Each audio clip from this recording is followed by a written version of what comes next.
and Leida, and Sawubona, everybody here in the room, a Zulu word to say, I see you, and also recognizing the importance of worth and dignity and your gift of time tonight.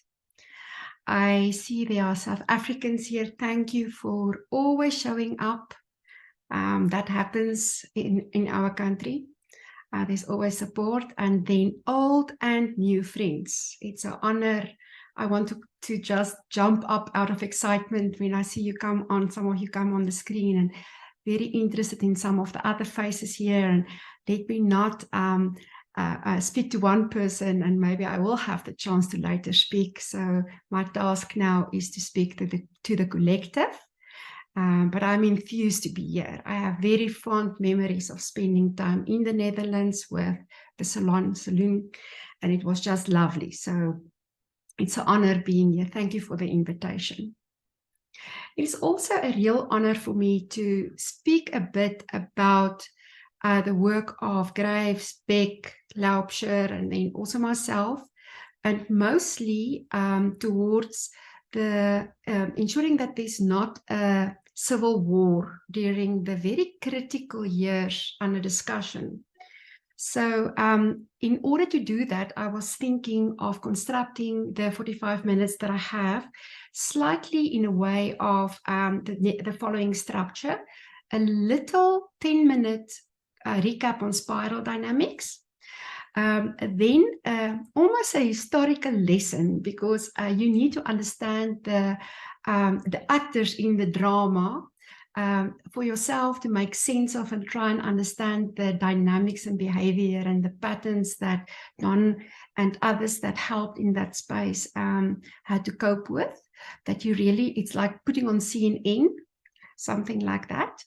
And then there will be a little bit of if I get to Don, some of the rich stories that you remember that I hope to share and also remember in a moment. I hope that will happen. With then a remembrance of how Don masterfully did meshworks, right? He used different parts and pieces of the social system, and it wasn't an easy fix. It was an ever evolution, but definitely the much anticipated civil war in this country was resolved and acknowledged internationally then by Don's support. It built up to the World Cup of 95 that Don was part of, and I will speak about the movie Invictus quite briefly. And for me, as a nation and a South African, this weekend we again faced the same rugby team, New Zealand, for the first time since that 95 World Cup, and I knew that Don would have been watching. So it is also special for me the timing for me is quite synchronistic. And then I hope that we can just see where he left things off and what is to come. I know that Donald is on the call here as well, a little bit tying it back to new activities in the field. John is here, so we can maybe just speak where is this going and then go into the next part. So if that's okay with you, I'm going to share some slides because there's content that I would like to share. And then hopefully the second part will be the real reflective part. So if you can just guide me, if you can see my screen, it will really help, please. Yes, we can see it. Okay, thank you so much. And let me just get it on slideshow. There you go. So tonight, I please would like to speak and share the story of Graves and Beck and the South African Crucible. And I do want to just spend one moment in reflecting on what the Crucible really is. In South Africa, we have traditional pots. It's called a driepootjie pot. It has 3 legs, like a cauldron. And everybody, you apply heat and you can cook in there. And make the nicest of food. But it's also heat applied in a chemical process, almost creating alchemy. And alchemy can make either gold, or it can really be something really ugly and warm.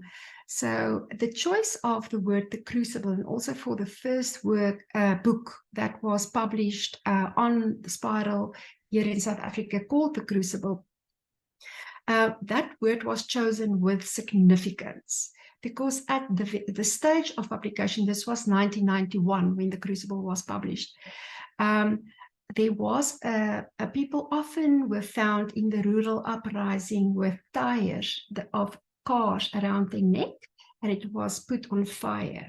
That was the extent to which social society and tribalism and the uprising were increasingly happening here. So it wasn't an easy space to come and work with, and the solution also wasn't easy. And I'm also not sure that one can call it a solution, or maybe just an intervention, right? A catalytic intervention. And maybe that's all one really can do, is to try and make things slightly better than worse.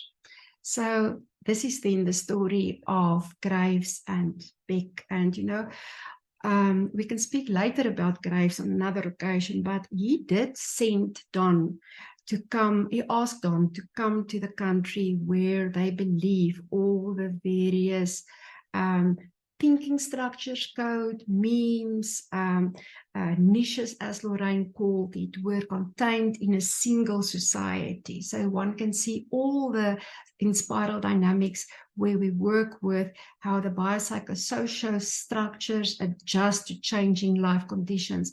All of the different codes, 8 codes, were presented here, and it was one of his wishes that Don would come.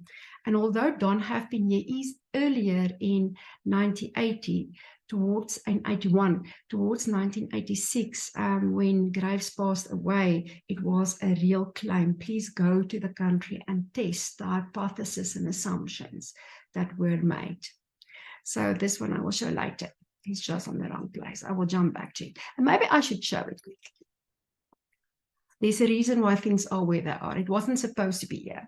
So it's not a rosy story. I want to share this with you in terms of the decline of our currency over these years. This was supposed to be my last slide, so now it's my first slide. So this is against the dollar. And we had an extremely well-functioning economy in 1978. And it continued to grow from a rand-dollar foreign exchange situation. But towards 2016, there were a real decline. And today it's on 19. It's worsening. It's not getting better, right? So it's going quite steep towards the end. So it seems as if some things were done right here, and then there were some dynamics that one also need to consider that was after the intervention of Don.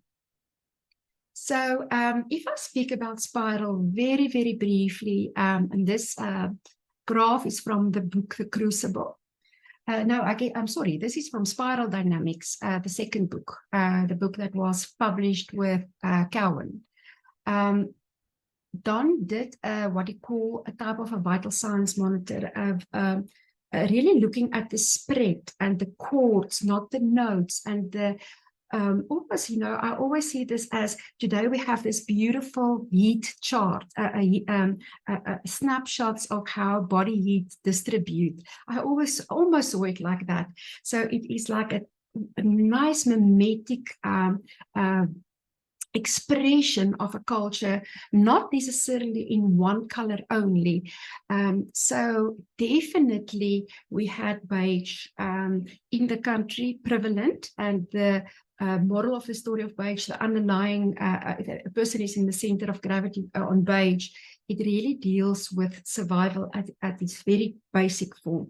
So one can just think about this for a moment. If your loved one or a person down the street is being caught in tribal warfare to get work or to get employed or to get the passive right to vote against the oppressive government. Maybe there will be people that fight and survive from day to day. Maybe it's just normal to have a large population, even larger there. A huge increase in purple. You know, if we put percentages here, it was 15% beige, 65% purple, 15% red. Purple is tribal. It organizes around the leader and a chief, and typically around it there's other males as an inner circle, and the tribe decide on the basis of, and I will speak about that tribalism in South Africa a bit later.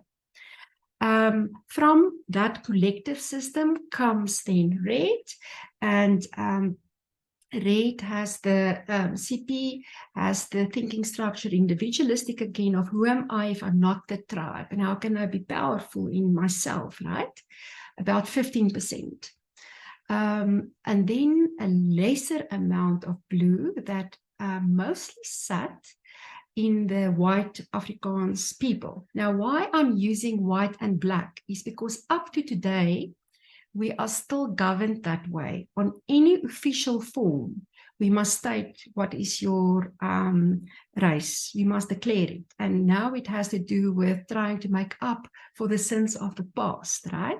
But it somehow reinforces the terminology that we speak about each other. Now it's in the field of consciousness the whole time. They were slightly more orange in the sense of the individual question again, of corporate. And then there was a decline in green, which has to do with the collective again, and with how do we sacrifice us for the collective. There was not really any evidence of changing life conditions that will create yellow structures and logic, although you will see as I speak through people, some have actually completed the instrument that was used at the time, the psychological map and the change state indicator, and tested with the center of gravity in yellow, and I will indicate it with a color code. So if I go forward, oh my goodness, let me use the screen like this. Just very quickly, Don did explain that if one look at the double helix of spiral, that in South Africa, all of these systems were together and trying to get to a peaceful resolution. Again, this is from the book Spiral Dynamics, where there's beige, Siandu, oral tradition in the tribal space is purple. The red, people with a red center of gravity that can react positively if there's short-term reward, but also work well with tough love and positive discipline, and also authoritarian. With a smaller hierarchical center of gravity where there's more rules and long-term thinking and systemic thinking, and where there's a lot of guilt, right? It's a guilt-driven system. Enterprises in a space where there's achievement and thinking of how can I contribute to a larger space and how can I be successful and achieve, not necessarily financially, but also entrepreneurial. There's other maintenance factors there. It's a more complex structure system, and one can manage it differently with long-term incentive structures. But also a smaller amount of thinking that resides in green FS, where there's circles of equals, and a lesser amount of yellow that was constellated in the space during the period that I'm going to speak of. And I remember that Don highlighted that one should look at function, flow, and then the fit of the thinking with what is needed, the congruence of your thinking to a specific system. All of them are actually needed also in all of us, else we cannot really be integral. Maybe I should add that yellow is on a second tier, so it is beige to the square. It's the higher level of page again. So it starts again at survival, but now a much larger survival of humanity. Again, function and flow and fit. And those criteria are critically important. So with this as the theoretical underpinning, Don did this through focus groups. He did it through interviews. He did it through doing the instruments, the psychological map and the change state indicator, and he mapped it in a very particular and careful manner. So I would like to start with role players here. So this is Don, and this there is Nelson Mandela and F.W. de Klerk and Humpty Dumpty. Oh no, that is Zuma, right? Sorry, it's light on my screen. Humpty Dumpty always said to me, and you know, if you visited him, there were like 64 Humpty Dumptys in his house. So in your heart, Zoom doesn't work so good if everybody says it together. Say Humpty Dumpty with me. Don used to say, Humpty Dumpty sat on the wall. Humpty Dumpty had a great fall, and all the king's horses and all the king's men and women, he would say, couldn't put Humpty together again. Yeah. That's the story of humanity. That's the story of the kaleidoscope of difference that spiral brings to us if we look from it. And if we are inside, if we are the king's horses and the king's men and women, we are almost unable to put it together again. If we are in the conflict, it's not that possible because we polarize and assimilate, we get together. However, if we are on the wall, if we are slightly removed, like yellow is a structure that can look at others with a slightly removed functionality, one can see the patterns. And then typically people with that center wants almost to cry if they hear the truth of humanity. They want to cry, and they sometimes do cry in sessions like this as well. So tonight I would like to move towards that, but we cannot only stay on the wall. We must also realize that in us and others, there are other codes, alive and well. So this is where I would like to start. This is now the year 1983, and this was the big crocodile. This was President P.W. Botha. So he was a strict man. He introduced in 1983 a new reform plan to establish a more stricter form of apartheid, right? He wanted to give homelands to 5 different homelands to be formed so that the Zulus can have their own homeland and be governed separately, and Vendas can be governed separately, and different groupings, Sothos can be governed separately, tribally, and he introduced that. So and he wanted to enforce that. There were resistance, and you will see it later. In 1985, there were a phenomenal speech. It was called the Rubicon speech. And the international society and the United Nations and all the international role players anticipated that 2 things are going to happen. That he will, because of increasing pressure, announce the end of apartheid, and that he will release Nelson Mandela from prison. So just in terms of context, Nelson Mandela, at the end of his life, spent 27 years in prison. He was from the Xhosa nation. He literally was our key fighter against apartheid and for the Black consciousness movement as well. And if I come to his story, I will share a little bit of how he went through the different color codes that made him as yellow as the sun. Oh no, the sun is maybe orange, but bright yellow, right? The brightest yellow that you possibly can see. He was still in jail, right? One need to understand that only 8% of South Africa was white.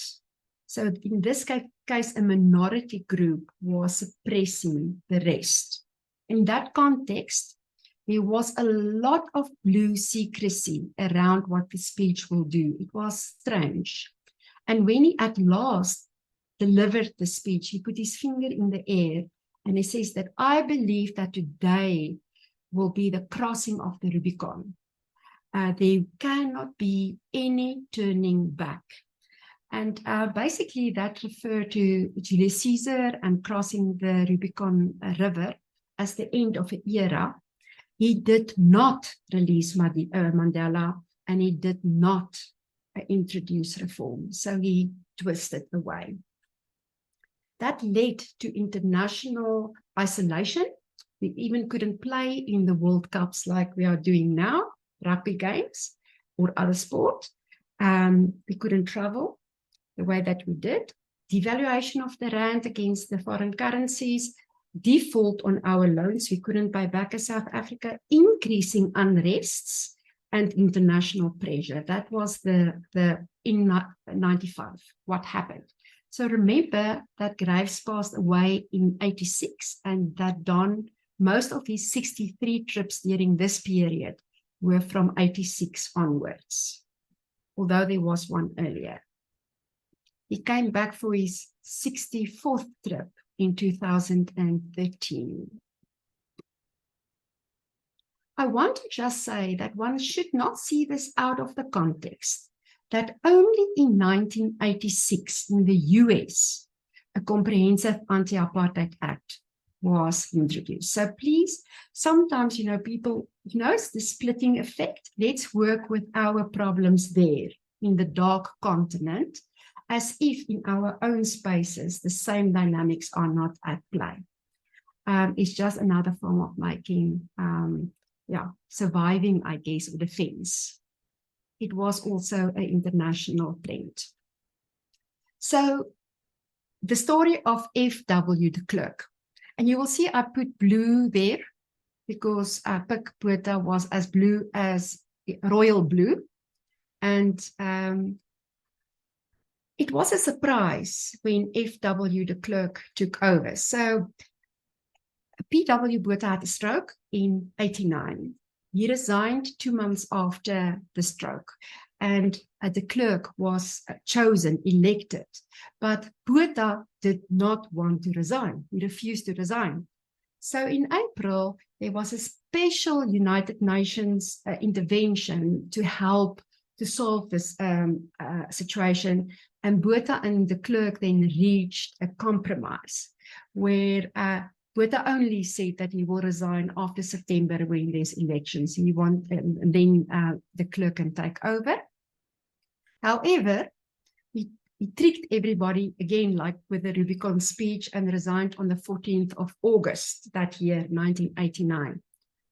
Tutu then said, and Desmond Tutu is very linked to saying that we are a rainbow nation. And I will share with you what Loraine said with her visit with Desmond Tutu to a space, and also how Tutu was informed to call South Africa the rainbow nation via the spiral codes. Desmond Tutu said, the prominent anti-apartheid, I think that we got to even be, I don't think we've got to even begin to pretend that there's any reason for thinking that we enter into a new phase. It's just musical chairs. So nobody believed that the Klerk will actually do something here, right? But on 2 February 1990, in Parliament, Tveita introduced radical reforms for the political system. The international community was allowed to report on it. And Don Beck was on the very edge of the parliament there in the building. He was there reporting on it, and I will share the story a little bit later. A week later, Nelson Mandela was freed. Tutu then said, it's unbelievable, it's incredible, give him credit, I do. It was unanticipated. In 93, de Klerk said, he asked the apology that never came from anybody else of the apartheid space. He said, insofar as to what occurred, we deeply regret it. Yes, we are sorry. I must say that B.W. Botha, until his death, never apologized. He refused to apologize. He said that people don't see what he tried to do, and that it wasn't because of color, it was to keep people together in nationalities. In December 1983, de Klerk and Mandela, Madiba, together got the Nobel Prize in Oslo for their work of ending apartheid. I didn't add it here, but in 1994, we had our first election, and there were no civil war in this country. People queued together, were extremely happy to vote. White people took their domestic workers and helped the African people to vote, and it was a very, very significant day in people that could vote the first time's life. They will speak with deep remembrance thereof. Also understanding that not that many years ago, they didn't even have an ID book, a passport. They didn't have an identification number. They wore a card where the rest of people white people had access to buildings, access to systems, access to education, access to work. So this is not that long ago, right? We are a new democracy. And I think one must allow the democracy to age, but one can still study the development of democracies. Glad and Platon then said that Mandela, along with Mandela, de Klerk accomplished the rare feat of bringing together systemic revolution through peaceful means. And his brother, that also was a politician, said that his role here was to dismantle more than 3 centuries of white supremacy in the country. So that happened in from 98, Don was here, to 94. That was the period of time. So here is Don and F.W. de Klerk, and I found numerous messages, and I look, when I wrote the book Spiral Dynamics in Actions with my co-authors and with Don, I made very sure that the facts are checked and double-checked. So I think maybe I should quickly speak about the story, and maybe I can just unhide the slides, stop share quickly whilst I'm speaking about that. So when Don stood that day, maybe I should start in a different space. I asked Don, towards the end of his life, that he had any regrets. And he said to me, he often called me, I'm silly. You silly girl. No, I don't have any regrets. And then he told me the following story. He told me about that day when he stand outside in Parliament in 1990. And he said, it's the first time allowed to report, because the foreign press were not allowed. He was taking up that role. He said, and he spoke present tense, right? He didn't speak past tense. He said, people pressed me towards the front of the barricades that day. There were a hell of a lot of people. They pressed me. And he says, the previous night, we spoke with the clerk on freeing Madiba, but the clerk had to go and sleep on it, and nobody knew. It was his decision at the end, what he will do. And he said, and then a black Mercedes came around a corner, and he spoke slowly. And he says, as he turned, his and the clerk's eyes met. And he said, the clerk did this. And he said his whole body collapsed, but the pressure of the crowd kept it up. And he knew it will never be the same. He reported that back to America, but he asked me, and you asked me if my life was meaningful. He said, that did it for me. Nothing else really mattered. One must understand the resistance that Don got in America for supporting this government, because there were sanctions, right? So he was really impacted. It impacted his academic career. It impacted his pension fund. It impacted his life. Although there were later recognition, there was never really financial recognition, and he wasn't one to ask for money either. His orange wasn't that nicely constellated. He needed some help on that space. So Don in front of Parliament on the 2nd February 1990 left a lifelong impression on him. And this was early days when he said that he had a method to solve complex problems, our problems, to cope with those problems and to cope with the environment. And he worked his entire life furthering from a geopolitical perspective the understanding of the work of Graves. He always, on every occasion, acknowledged the role of Graves, and I respect that greatly as also my ancestry. And he then added Loraine Laubscher, that were with him on all the 63 trips to South Africa and also the 64th one. So this is Buthelezi, the prince of the Zulu nation. That was the other big role player. And you will see that I had a color there purple because he represented more than 50% of what was then called the Bantus, the black people collectively, mostly Natal. And what made him this, why I had this yellow here, Don claimed that there was real yellow thinking structures here and that he was extremely clever. And he refused independence. He said, we will solve the oppression from within the apartheid structure. He recently passed away last year only. And this is Don with his, he was given this as a high-end skirt. It's a, it's this spear and shield. And outside his house at a tree, holding that, it was a present from Buthelezi. And Buthelezi called him Amizi Muti, the one with strong medicine. That was his name. He was a huge friend of Don and his family. This was Don's first visit in 1991. This on the lady, I wondered, can you see my arrow at all? Can you see the arrow or not? Yes. So this was Loraine on the right hand, and next to her, Keith van Heerden. So Keith heard Don speak on spiral dynamics, and Keith was a value engineer.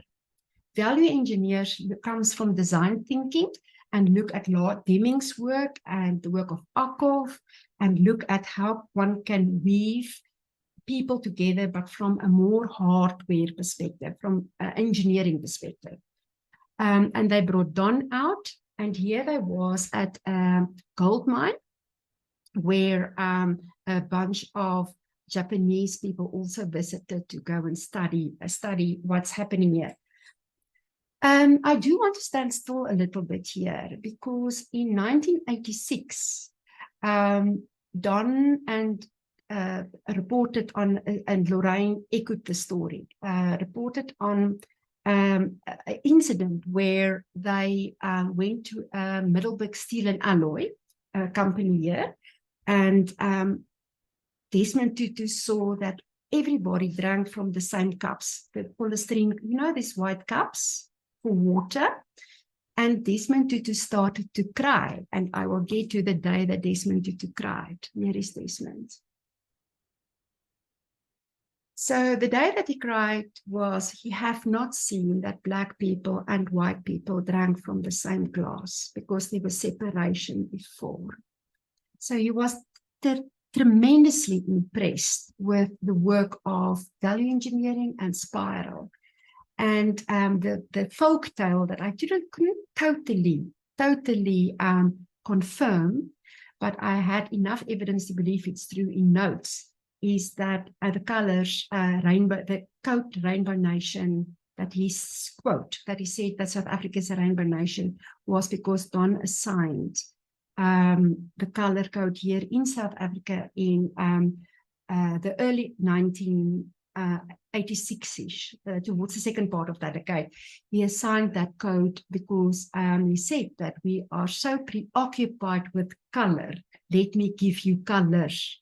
We can't see the thinking structures, so we oppose each other instead of listening to the thinking and not the content of that thinking. So he also got a Nobel Prize in '84 for his role as unifying the country in a non-violent way, and later led the Truth and Reconciliation Committee, here in commission here in South Africa from 96 to 98, where lots of conversation happened, lots of people own up to what they have done, ask forgiveness, wash each other's feet in an effort to heal the collective. I must just interrupt myself. There's only one street in the world where two Nobel Prize winners have lived together, and it's Desmond Tutu and Nelson Mandela. It's called Viljoen Street in Soweto here in South Africa. I need to just share two other role players as well. On the left, you will see Dr. Rampele Mampele. And Rampela, Dr. Mara, as we call her, was the late wife of Steve Biko, the father of the Black consciousness movement. And if you ever want to read the pure essence of lovely African philosophy, get your hands on his work. He was killed and gunned down whilst he was in arrest. And she is an amazing woman. In 2016, she ran tried to be a political party called Haakon to try and bring back what Madiba left, to revise that. She failed miserably. She didn't get we used the psychological map there. She was as yellow as can come. And she got 1% of the vote. She didn't get votes. And the next morning I had to call her to share with her the news of not going to Parliament with the 6 voice notes that was anticipated. And she said, I am a failed politician, but I'm an active lover of my country. And she said, I gave my youth for this day where the people can speak, so I don't mind that they vote me out. And she's very actively involved. On the right side is Dr. George Lindicke. Now, he was the HR executive of Eskom, in 1986, the world's best electricity supply company.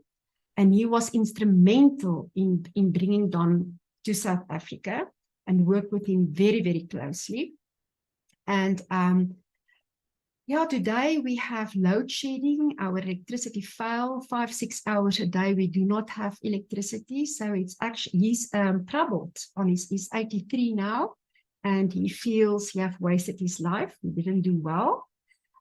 So he's a little angry. He goes around and say, I was the maker of apartheid, and now I'm the breaker of apartheid. And he was the breaker. Indeed, he worked with F.W. de Klerk very closely, these family relations.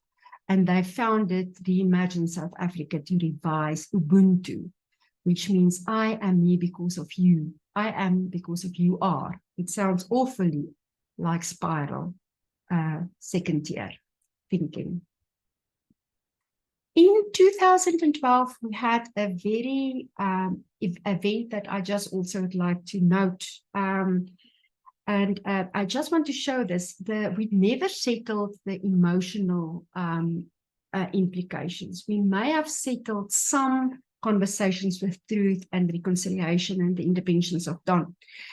But in 2012, people, miners, had a peaceful strike on a mine on a hill in Marikana. Lonmin is the company's name.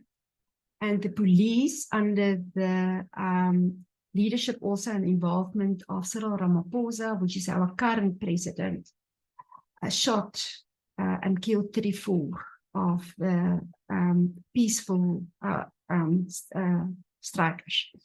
It was a terrible event. So why I'm introducing it is to say that one mustn't think that everything was solved.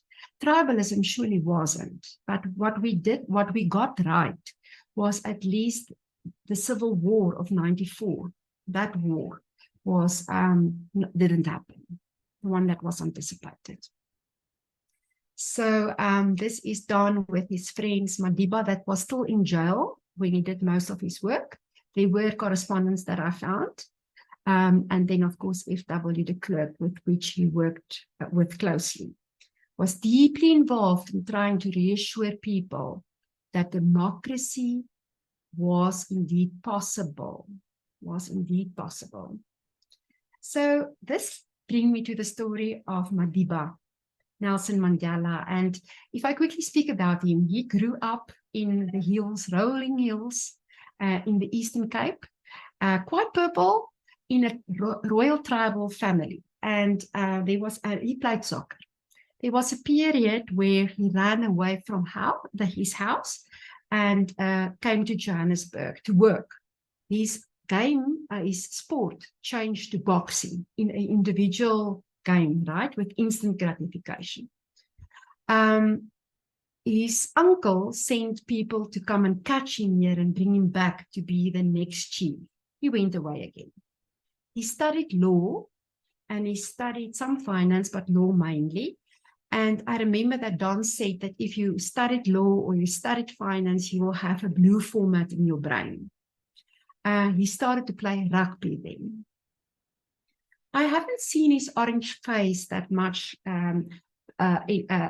really manifesting, but people that work closely with him told me that he was particular in his food, wore the most expensive dresses, really liked nice things as well.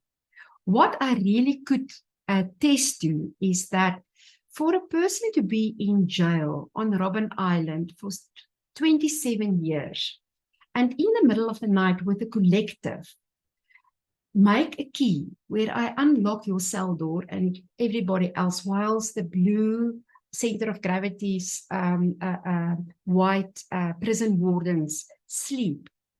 I unlock those doors and small groups, communities of learning form under the principle, each one teach one. So I study something, you study something, and we teach each other. And we go back to our cells to sleep before they come back to see that we are still sleeping. And then we go for hard work during the day, only to repeat this year after year after year.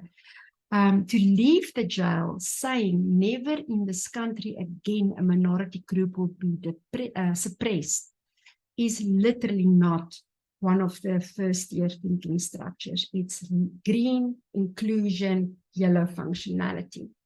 And one of his favorite poems was that of Invictus. He often said that, and I will not read the full poem just because of time, but he said towards the end, it matters not how straight the gate, how charged the punishment to the stroll. I'm the master of my fate, I'm the captain of my soul. Now this led to when he was released and later worked with Don on the World Cup.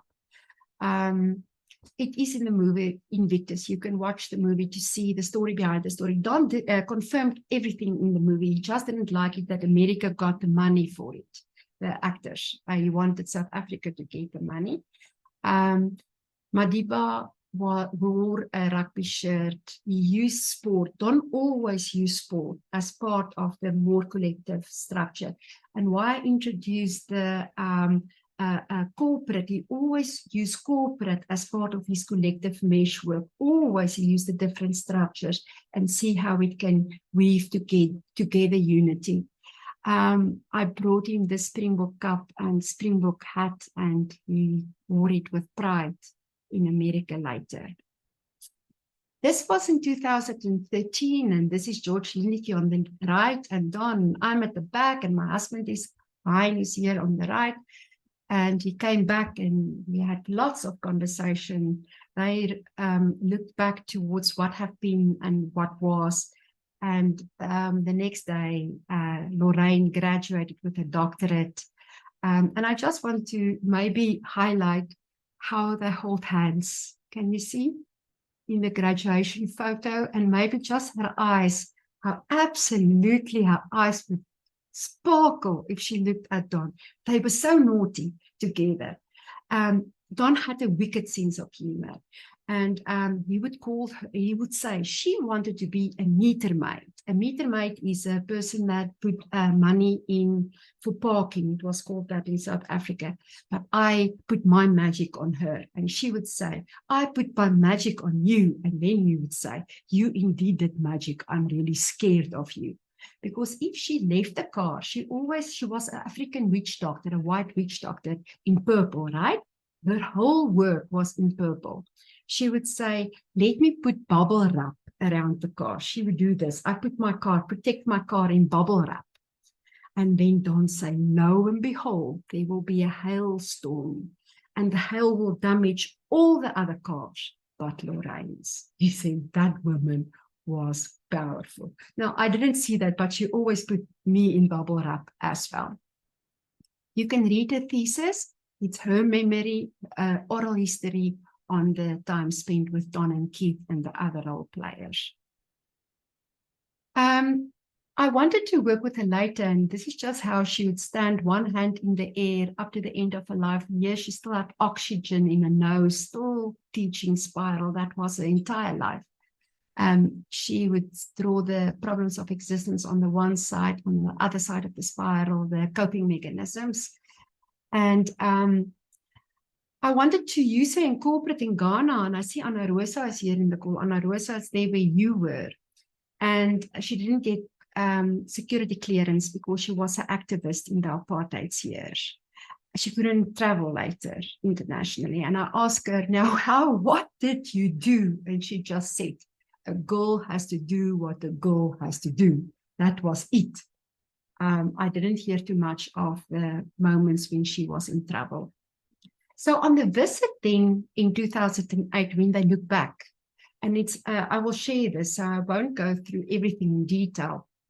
In comparing 2008 to 2013, Don drew this insights and delivered here in Johannesburg in a well-presented, represented speech. He said that people will live longer or lived longer than before. Smoking is not so smart that it was before. People are now food conscious. They were not that food conscious. He says, and then space is becoming a place that people go to. People in the uprising, rural uprising, were in their houses. They didn't go out in spaces. And he says that there was never polite company on Facebook and things like that. And it starts to occur, and there's strides in medicine and hospitals, and even the integration of other medicine forms, and cosmetic surgery is being done here in South Africa. And then the youth are traveling independently. That never happened before. And he says there are even men with tattoos. And now the women also want some tattoos. So he was contemplating on that, the use of computers and the impact of computers on that, and then losing the art of group debate and people sitting alone on their cell phones. That was before we have smartphones, right? It was in 2013. I wonder what you would have said later. Looking ahead, he said, what he anticipates. This was 2013. So compare it to what we see. Papers will disappear and everything will be electronic. We will have cars that somewhere will run on water or convert rather hydrogen to H2O. And then that bookstores and stationery stores will get smaller. The one that scared me was that he said Israel will form a prominent religion in Africa. And I just would like to say that Saudi Arabia and Iran was recently included in the BRICS countries. Africa, Russia, India, Brazil, China.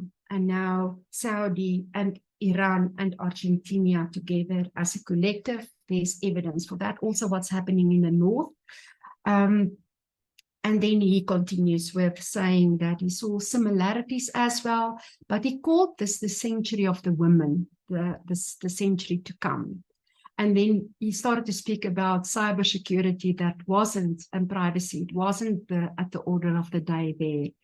And he also ended off with saying that changes will be within people as we experience the different color codes. And maybe the global warming will also help us to save the planet, you know, as changes occur.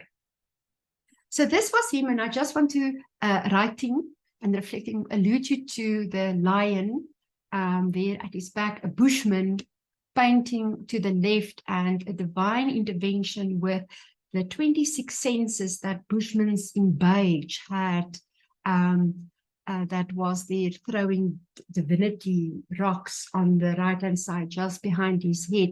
And why this is important for me is we must never think that we are superior because we think we are second order. We cannot be yellow if the base of yellow is really beige, right? And we cannot be turquoise if we don't understand purple, if we reject it. It's very much constellated. So very quickly, what happened, and please keep this in mind with the decline of the rand, and try and make up for yourself. If I tell the story, what type of period was this? Zuma followed up in 2009 as the president after Madiba, that was as yellow as the sun. And he had 23 wives, 23 children,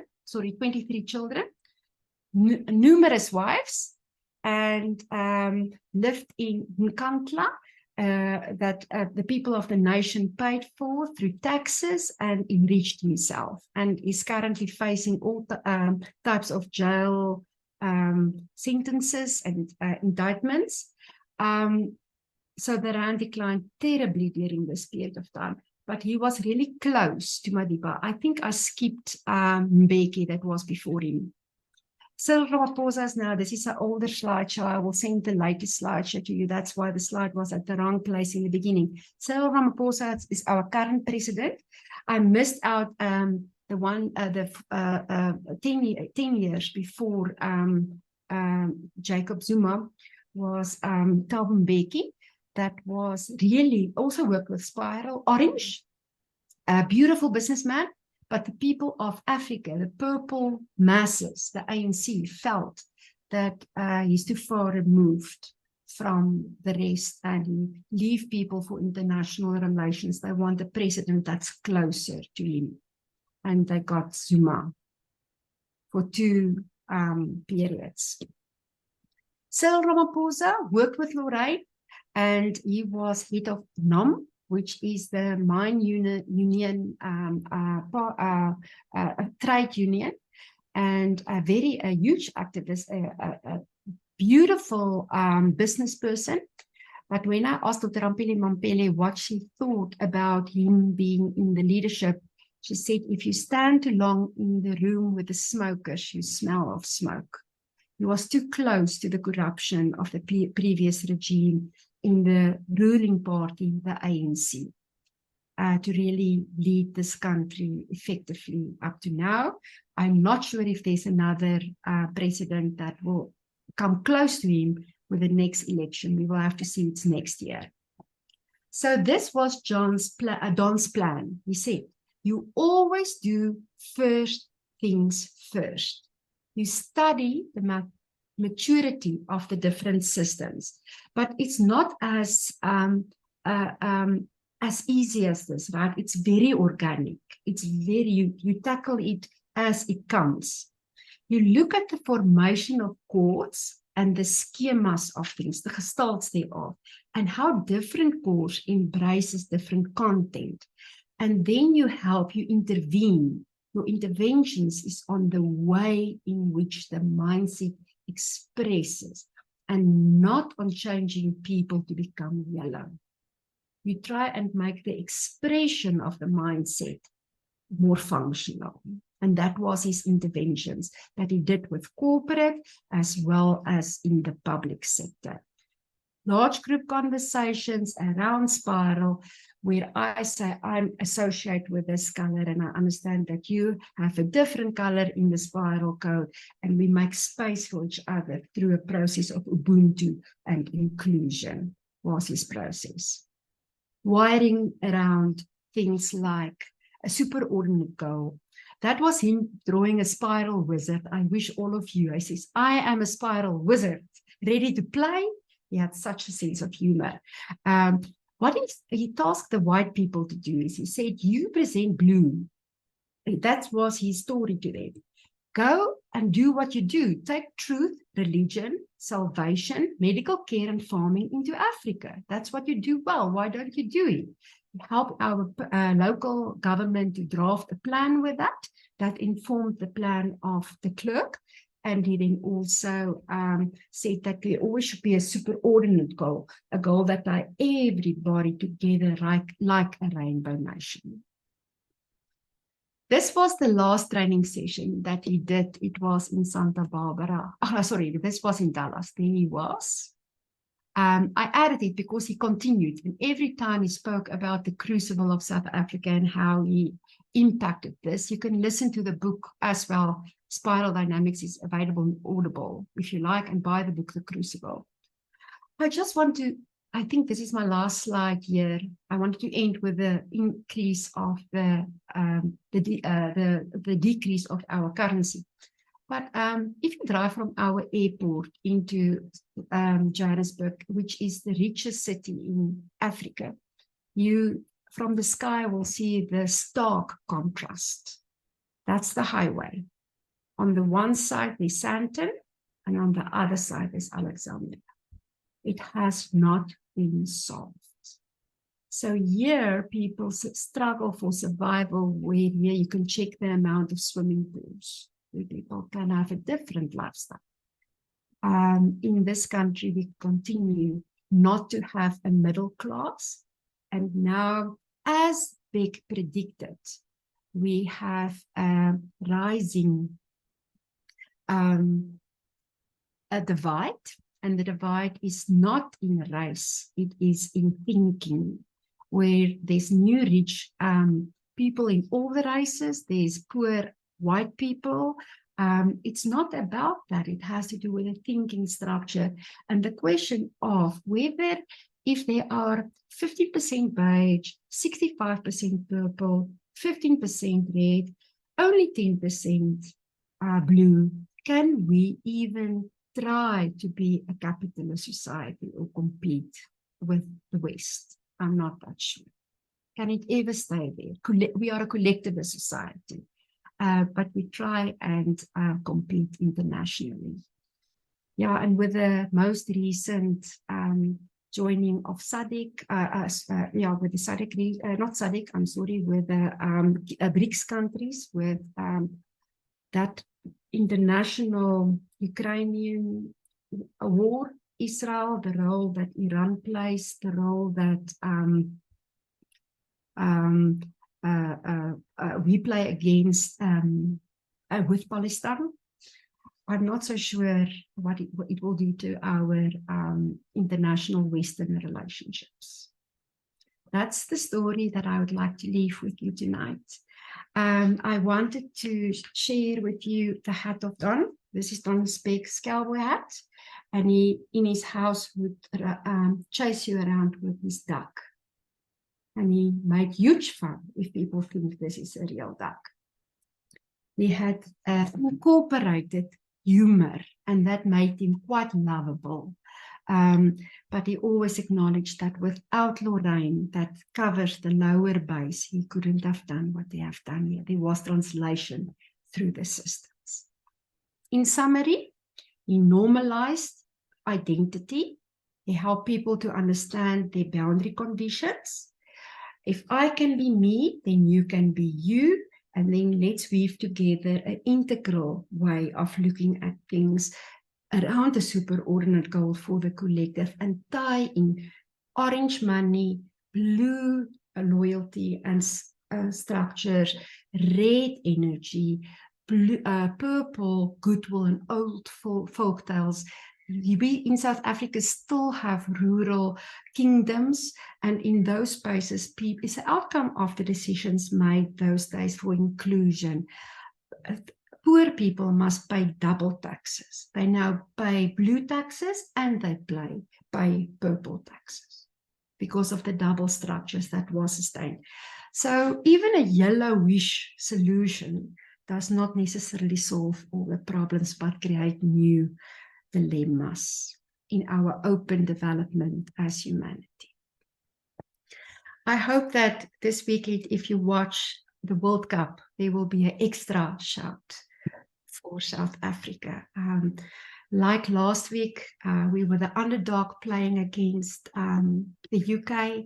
I'm not sure that we were supposed to win that game, John. If I look, you are my UK friend here on the call.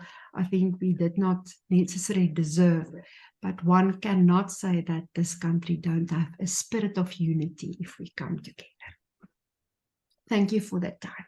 Thank you, Rica, for story behind. So we have short time for answers. So please raise your virtual hand, and in order I will ask you to bring your question shortly, and also Rica to give short answers so that we can manage the questions. So one question is from Savrir. Yes, please. It's impossible to pronounce my name. It's Safrir. Forget it. Thank you very much, and this is really inspiring. All the work that you together did, not only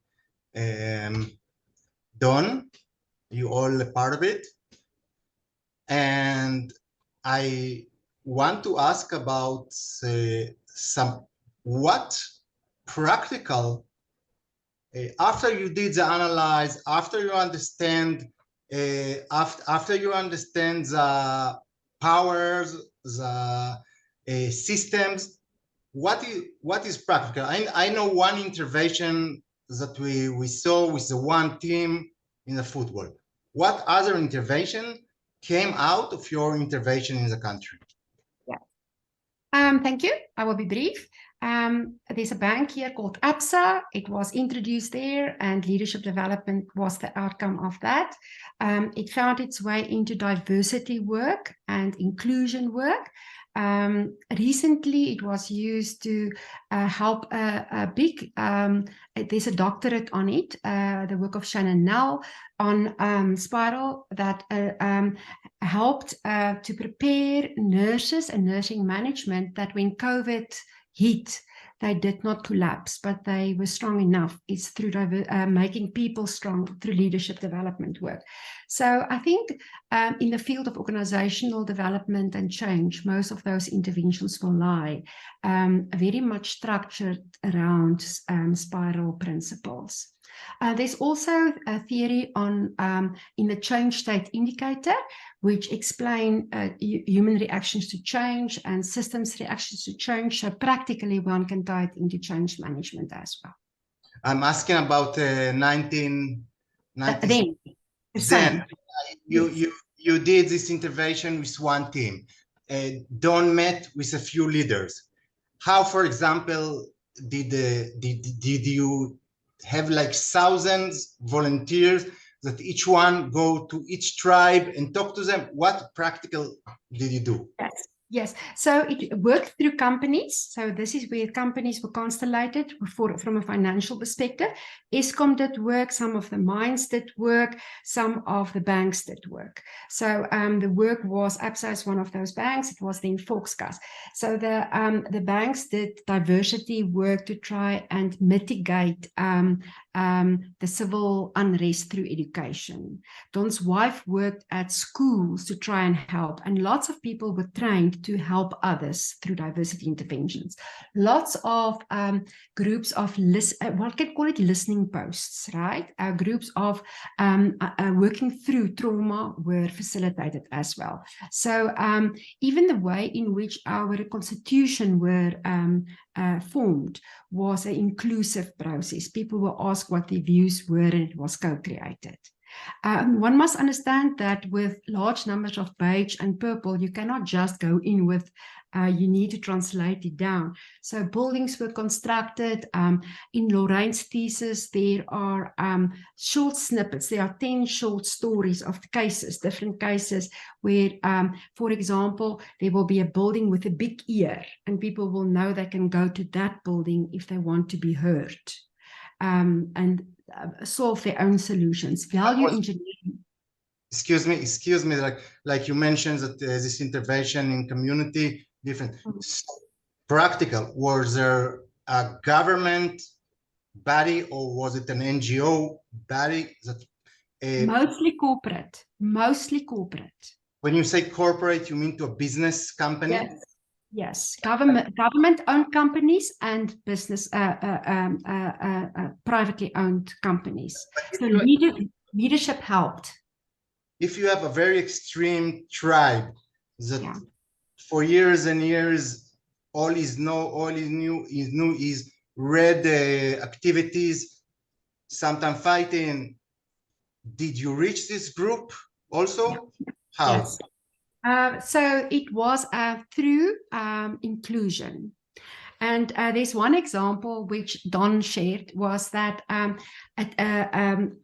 taxi rank that was very, there was tribal fighting and but also very, very dirty. And he would just go into the mimetic code and understand what red does and what red always go for a target in the short term. So he would there was no money to clean up this taxi rank. So what red will do is they will throw take the dirt or the refuge and throw it in the bin. And purple has a copying system and purple will also do the same. And then it somehow become clean. From a leverage perspective, he worked mostly with the Zulu tribe, that was the most aggressive tribe, and with the Letsi himself, the tribal leader. And as Purple and Red organizes mostly around the king of that, the king instructed them not to. So it was different for different systems. Okay, Loraine, two more questions. Yeah. So I would like to go to John and afterwards to Hasina. First, John.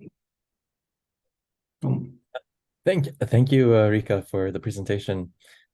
I was wondering if you can explain how the work that Nelson Mandela, de Klerk, and Don did was yellow as opposed to green, because I think I could imagine, maybe I just need to hear the details more. I could imagine green having pretty similar attitude in a lot of the things you were saying. So in what way is it yellow rather than green?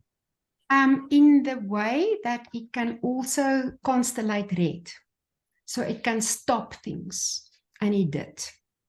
So Madiba was very known for calling people directly and ask, can you please discontinue with that? And then they will listen, where green wouldn't have had.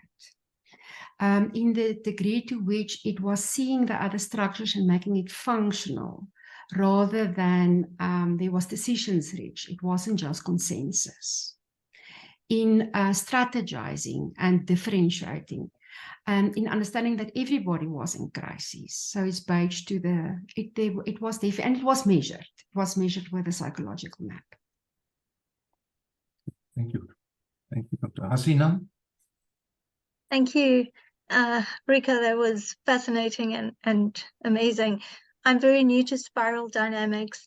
What I'd like to ask is, does our country's leadership, if I can call it that, does any part of it use spiral dynamics? And then the second part of the question is that from your experience and your wisdom, what do you feel we need now going forward? Yeah, thank you. Look, the first question is very easy. Cyril Ramaphosa was trained in it, and I think he wanted to, but it's really hard if there's not other people around him as well. We don't use enough of it in the country currently.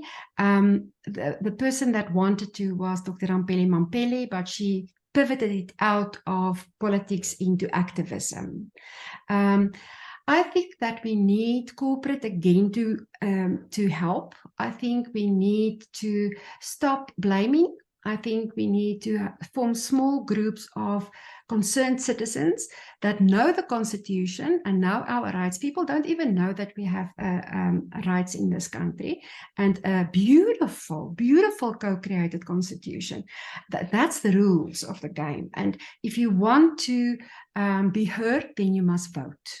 And there's an election coming up. vote for the right people. I think that the ANC is creating is a party that's a freedom party. There's no other place in the world where the freedom party was also the party that reconstructed the country after. So I think it's time that we vote and speak our truth and take our leadership where we are. I'm not sure in who we must vote, but we must. Lots of people lost their lives for us to vote. And be an active citizen. Speak up, write letters. Hey, thank you so far. Then I would like to hand it over to Lars for the next part of the session. Yeah, thank you, Hans. And Rica, of course. Yes, now we would like to give you a chance to also process a bit more on what's being presented by Rica and the discussion afterwards, or the Q&A. So, listening to this introduction, what appeals to you in particular? I put that question into the chat box. We'd invite you to go out in breakout rooms, 2 persons. I've put on the randomizer. Only thing I intervened here with was putting Dutch people not together, because there are a lot of Dutch people. But we've got an international mix. And you got, well, let's say 20-25 minutes. And we would like to invite you to first let one person share what, in your case, well, appeals to you in particular, listening to this interaction, and then switch after 5 minutes, let the other person share. And after that, you've got still, well, at least 10 minutes left to, well, extend on what's being shared. So to deepen the answers and to see what's the essence of the core of it being shared in your group, small group, duo. So I'll just check whether we've got the right mix of groups, because I see some people have left. So I'll just rearrange that a bit. Just a second. Then I'll put you into groups. I see we can stop the recording, right? Yes, we can stop the recording now.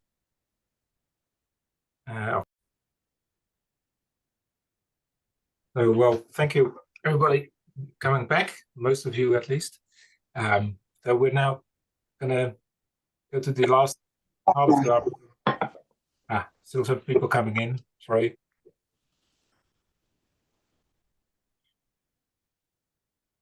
Well, welcome back, everybody, again. We're now going to continue with the last part of our program, Open Group Inquiry. And we'll do that with one main question. And our invitation is to listen to the question and let it enter and land in you. And then see if an answer is emerging in you. There's something that needs to be said through you. So don't answer too quickly, but ask yourself, is this really valuable to bring in a group? And speak and listen to the center of the group, not to a specific person. Speak and listen from your heart. And speak from silence.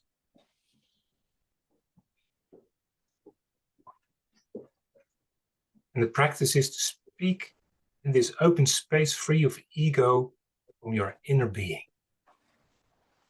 So I'll put a question in the chat. And I would suggest first to become silent for, let's say, 1 minute, and then feel free to come in and say what wants to be said. And let's explore together. We've got half an hour for that. See what will evolve. This collective wisdom. So the question is, what can we learn from this experiment in South Africa to deal with the current conflicts in the world?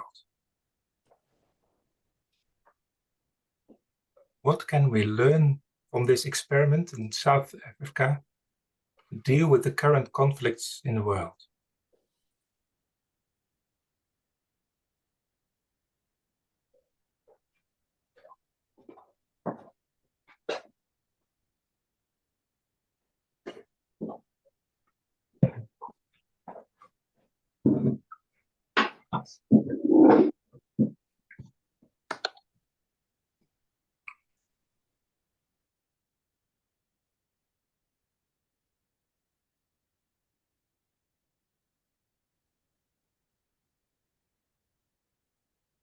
Would like to start? Feel free and raise your hand. Anne-Marie.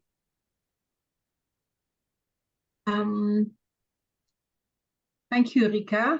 I really appreciated how you sketched the life conditions and the context. We know how important that is. But I think if we're, one of the learnings for us now is, I think, to have that picture, that realization of Humpty Dumpty sitting on the wall and then also coming down and going back up again. That zooming in, zooming out, and that larger picture. So that's one thing. And the other thing is the superordinate goal, which is always so important to bring partners together. How do we formulate that? And in my breakout room with Shima, we were speaking about that for South Africa and for other conflicts. And it's highly complex, I would say, in these times. Also because what you shared about BRICS, the whole dynamic with the global parties and the shift towards, it looked like the East, and now where is it going? Where is our center of gravity in these times, which is an opportunity as well, but we're also in the chaos now.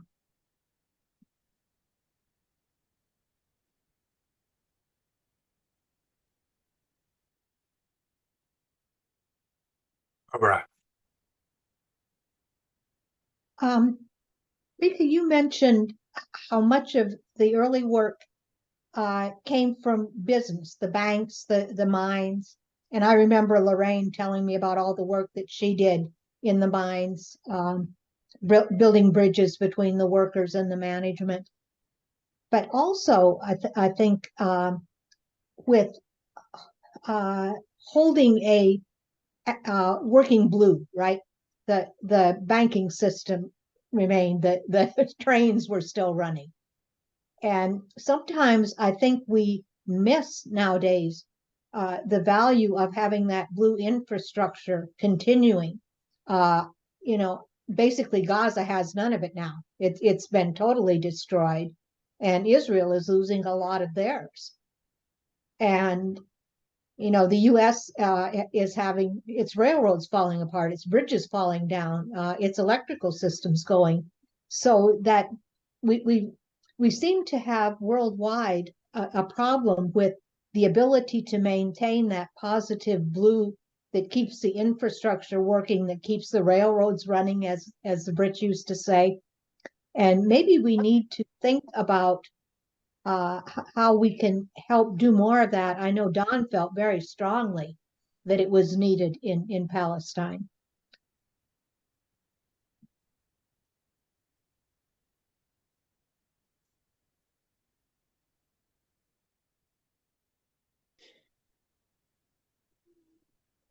Adam, you're muted. Thank you. Yeah, so this kind of conversation has just kind of brought something to mind for me, in that the South African situation is, as far as I'm aware, unique in that it was the only large-scale application of spiral dynamics, and possibly one of the only large-scale applications of anything like spiral dynamics. Which then also suggests to me that, interestingly, is that there's like some further investigation required, because there's the theory of spiral dynamics, there's the books, There's the then there's like a few training courses, etc. But it's what obviously there was like a lot of serendipity that led to it working in South Africa in terms of obviously Mandela and de Klerk, but then Beck and Cowan wanting to kind of like apply it at the right time. And so for me, it's like, how can the community that cares about spiral dynamics, that kind of discovered it, obviously everybody on this call now, kind of work out what's the kind of how we apply it better, or how we apply it, I suppose, not better, just how we apply it, because it's really inspiring to me that both the theory, love the theory, but then this practical application. And so, and what is kind of almost the proof, although the counterintuitively, that it's, to use a kind of technical British term, it's bloody difficult to apply it. And obviously, there were certain sort of very unique characteristics that happened there. So then how do we, what's the distillation of those? And then, which then can be kind of shared to others. And this is beyond the theory that's in the book. So yeah, that's what's kind of came to me through just sort of listening to all of that. So thank you for everybody.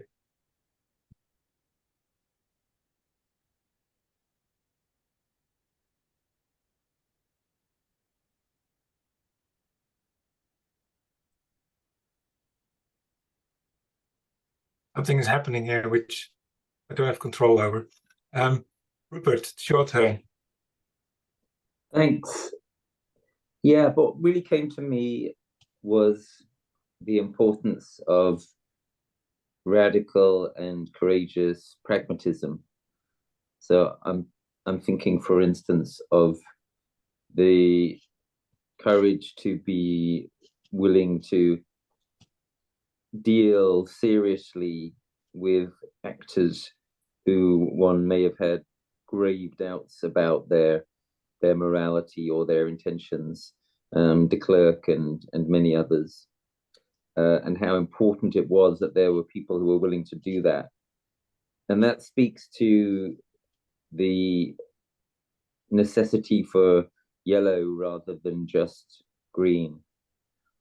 I was with somebody 2 days ago who was talking about a conservative politician in this country and saying this politician doesn't deserve our respect because they've stuck with the Conservative Party through all the terrible things they've done over the last decade. And my feeling was, well, but it's crucial that somebody is willing to talk to this politician if, as I believe, they have a lot more to offer potentially. They're a little bit like de Klerk, if you see what I mean, than others in their party. It's crucial that someone's willing to do that. And this was also what I felt when the question was asked about, well, how does yellow differ from green really in relation to the South African situation? And I thought the answers there were quite interesting in terms of some of the ways in which that yellow, you can, as it were, go back and cherry pick from the earlier elements such as blue, whereas green tends to get stuck in a very narrow, often wonderful and beautiful way of doing things, but a way of doing things which is simply not appropriate for all contexts and situations. So yeah, that was really what I took from this evening, the importance and the potential powerful effects of a radical pragmatism of the kind which, as I understand it, is involved in the yellow.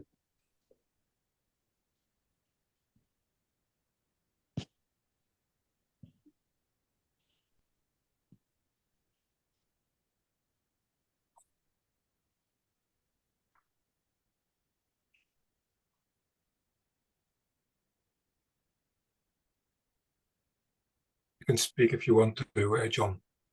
Great, thank you.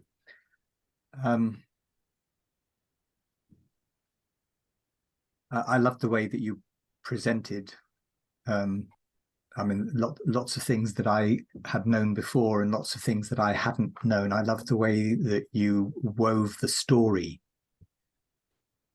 I mean, it was very, you know, kind of very purple in a way, the sense of you know, how the mythology, not in the sense that it's unreal, but kind of the spirit of that. And I suppose what I was particularly struck by how long it took, and really taking on board, and then, you know, 60 visits. It's like that is a very continuous input, and, you know, picking up on that sense of being willing to talk to anybody and educate everybody, and what it really takes to build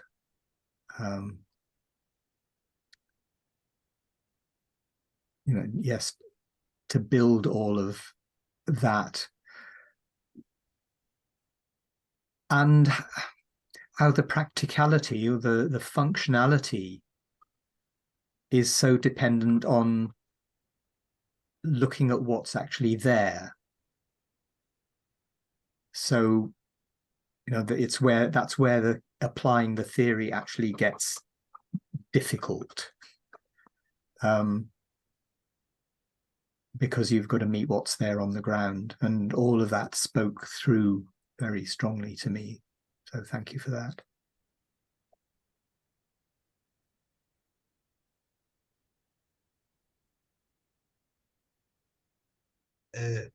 The question was, or the instruction were to feel the group.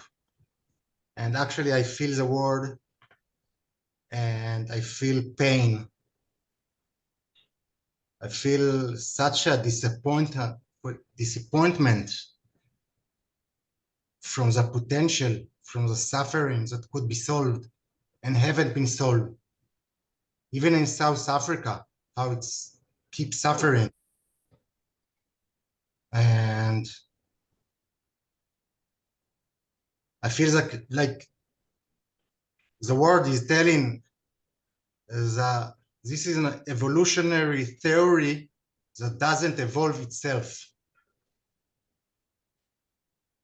It's stuck. At least it is effect on the world.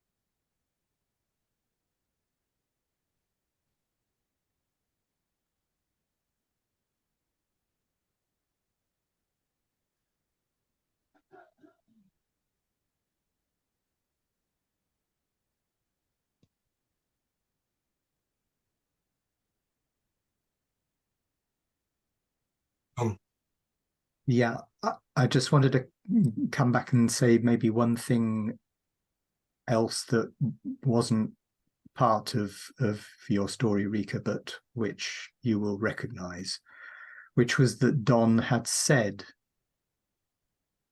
when kind of after the transition, these are the things that you're going to have to do if you're going to maintain and not go down the slide, and how he would talk of the slide from the general down to the kind of the sergeant that was Jacob Zuma. So, you know, it's built into the theory, and how the theory talks about change. The last stage in a change process is to put in the mechanisms that are going to maintain a change in place. So yeah, we know what's needed. The difficulty always is getting people to do what's needed.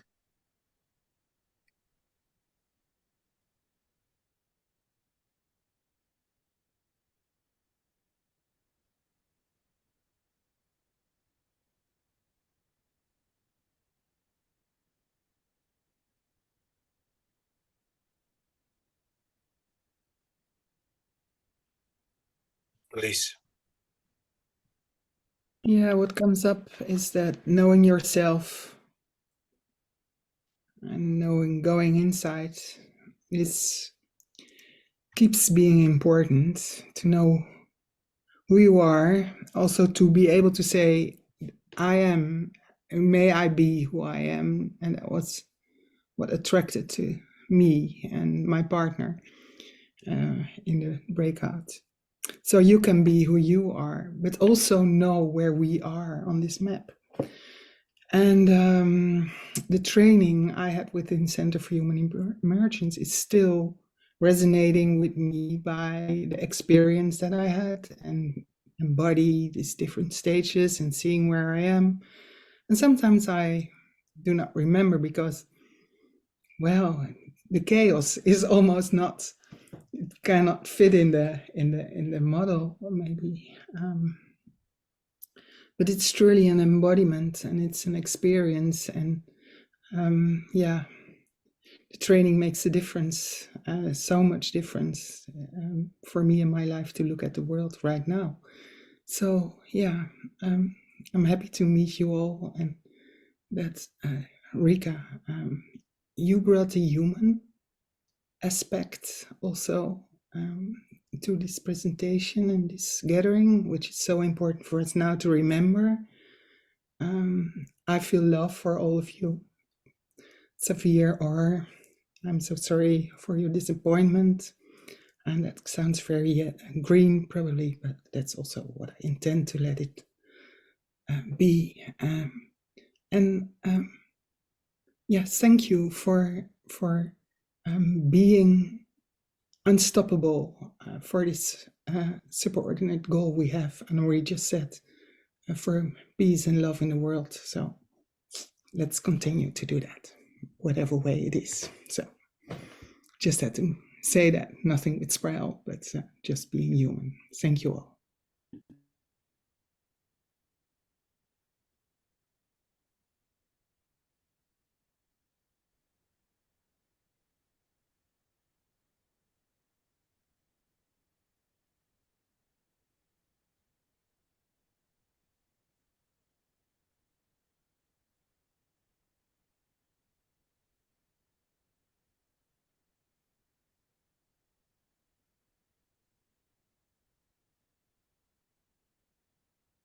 Marco,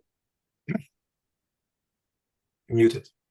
Yeah, so what I think we can learn from this experiment, listening to the story, is that it is also important who are the players. So I made a list of people who I saw were the players: Desmond Tutu, the Klerk, Mandela, Don Beck, Bota, Biku. And it's also important what are the stories that are being made in this process. So I think it's a combination of players and empowerment of the players, but also the stories they make and the stories they start to tell. And I thought the story of Desmond Tutu, who was crying because black and white people drank from the same cups, that is a story of hope, faith, and I think stories give space and also fuel to these kind of processes. And I think that's what I think, you know, that's what I learned from this experiment, to look for the inspiring stories, even as small as drinking from the same cup.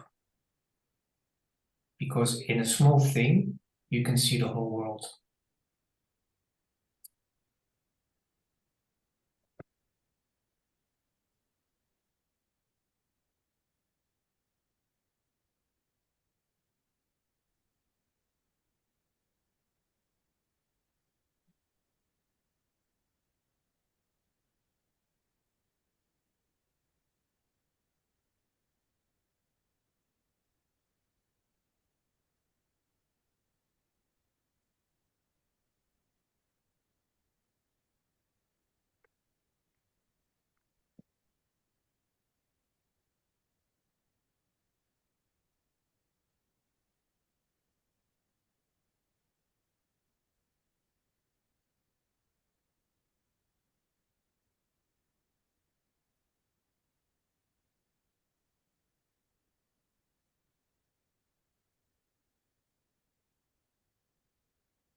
anyone who would like to add something to this beautiful, evolving sharing? John. I would like to just ask for clarification. There's something I didn't understand. May I do that? It's okay. It's not the intention, but that just ask the question. Okay. At the end of the presentation, Rica said something about how the term Rainbow Nation may have had some relation to spiral dynamics, but I wasn't clear about the exact relation. Maybe I misunderstood what was being said there. I'm curious if you wouldn't mind explaining that again. Thank you. And I am in a deep reflective space and very honored that you listened and integrated and marinated and co-created. I feel privileged that the story of South Africa can be told and heard and understood and elaborated on. Thank you for the gift of that. It's a huge gift.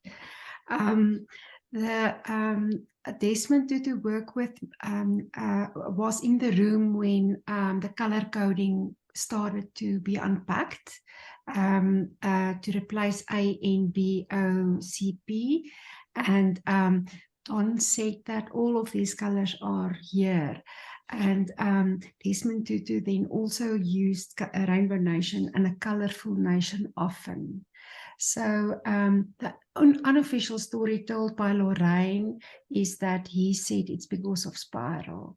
I never could validate it because of the, I don't have evidence, but it was told orally to me by Loraine, and there's nothing else that she said that I couldn't find. I could find evidence for everything that she said. So there's no doubt in my mind.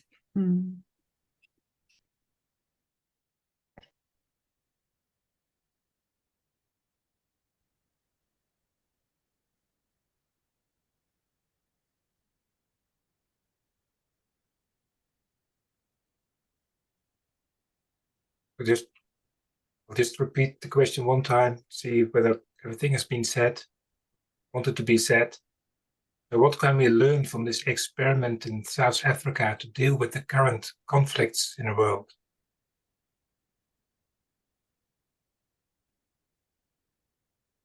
And Nelleke.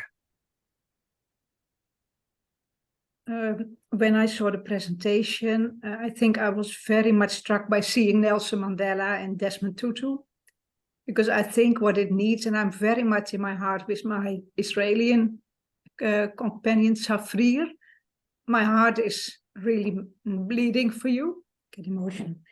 And I think we need leaders like that with so much integrity. Just when seeing them again, it hit me. The integrity they had, they really fought by example, for peace with their whole heart, their whole being. They didn't hold back. And I think the world needs leaders like that. And I'm not sure where they are. And of course, what Annelies said also, it also always comes back to us ourselves. How much am I willing to stand up for that, to be that leader? But anyway, so that struck me in your presentation. And the other thing I think I was thinking about, I know there is this Ubuntu, which is such a beautiful philosophy of I see you. I exist because you exist. And I'm not sure how much that played a part in the transition, but that must have been because that's such a soul level being. I've been to South Africa once and I felt it in the country. Such a deep humanity coming from the soul. And I think that's what we need and what I'm inspiring to be also. And so thank you for the presentation, and South Africa is in my heart for sure.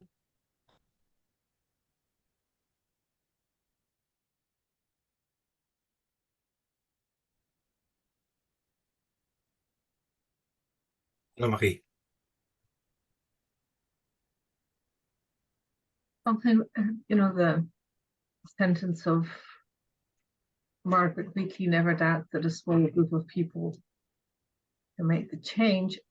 And also seeing what you were pointing to, Nelleke, these leaders, these individuals that were coming together.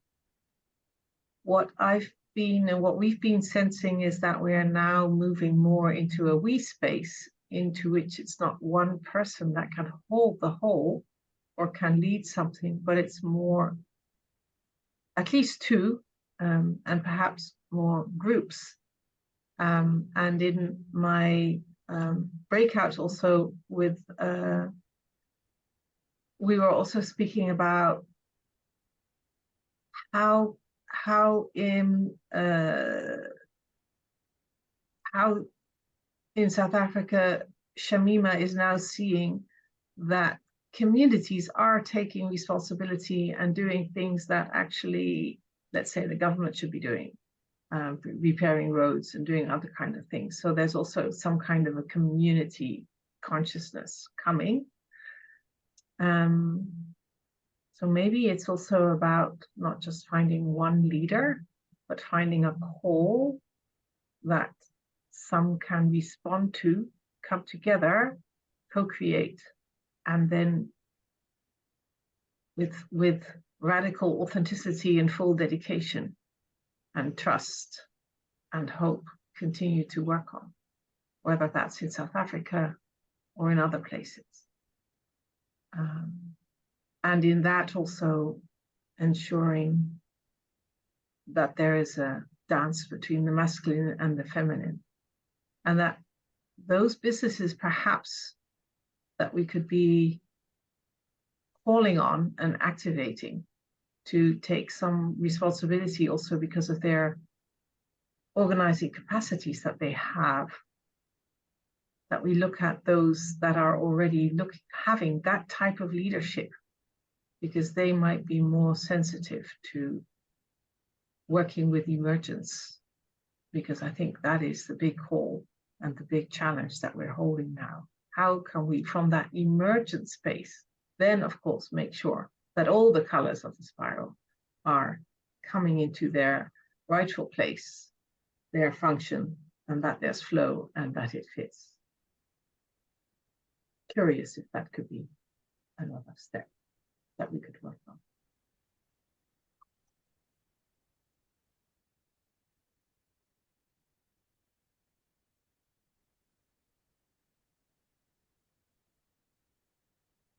Sina. While Anna-Marie was speaking, it just, the words came to me of what I was feeling, that through spiral dynamics, and I don't know that much, but we can look at different facets of, you know, how people, what people are doing in relation to where they come from, the space that they come from, you know, where in their heart that they come from. And it helps us to not be so condemning or not go into the emotion, into the ego. And maybe what we all need to do is just untell our story. Like, what if each of us didn't have a story and just let go of it and came to the collective table with our strengths? And I always talk about this, but never in a context of the whole politics of a country. So this is just very interesting pondering.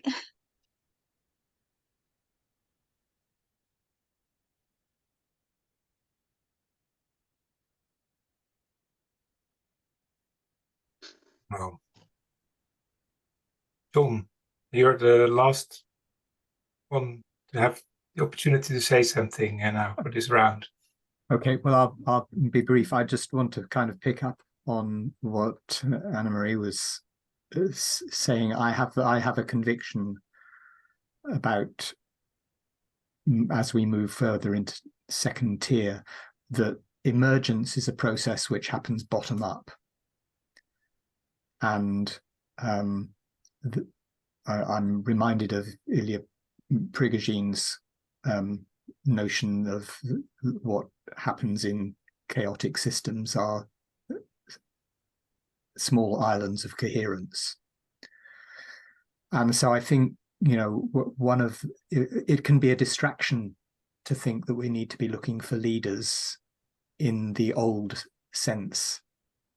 I think that might be part of what is needing to change and what will naturally change.